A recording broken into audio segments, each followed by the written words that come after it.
75 ஆண்டு கால திமுக தொடங்கியாச்சு. இன்னைக்கு வரைக்கும் நாங்க தான் தமிழர்களுக்கு பாதுகாப்பு, நாங்க தான் தமிழர்களுக்கு காப்பரன் என்று சொல்லி திரியக்கூடிய திமுக அதை செய்யவே இல்லை. ஸ்டாலின் தான் வராரு அப்படின்னப்ப எல்லாம் ஓரளவுக்கு சின்னதாக கதவு திறந்து காமிச்சாங்க, வாங்க வாங்க அப்படின்ட்டு.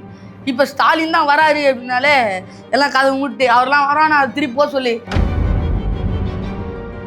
ஐயா விஜய் அவர்கள் கட்சிக்குள்ளே வந்தாலும் சரி, திரைக்குள்ளே போனாலும் சரி, எல்லா நேரத்திலும் நடிகராக தான் இருக்கு. ஐயா விஜய் அவர்கள் ஏதோ சரியோ தப்போ ஆனால் கண்மூடித்தனமான வெறுப்பை, கண்மூடித்தனமான கோவத்தை திமுக மேலே உண்டாக்குறாரு.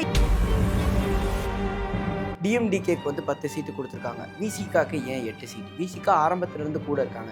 ஏன்னா ஐயா திருமாவளவன் அவர்கள் கொடுத்த முட்டு உங்கள் வீட்டு முட்டு, என் வீட்டு முட்டு இல்லை, முட்டுனா முட்டு, சரியான முட்டு. தூய்மை பணியாளர்கள் நின்று போராடுறாங்க, ஐயா முதல்வர் அவர்கள் கூலி பணம் பார்த்துட்டு வர்றாரு என்று கேட்டதுக்கு ஏங்க அவங்க ஒழுங்காக போராடலாங்க, இது என்னங்க போராட்டம் பண்ணலாமா?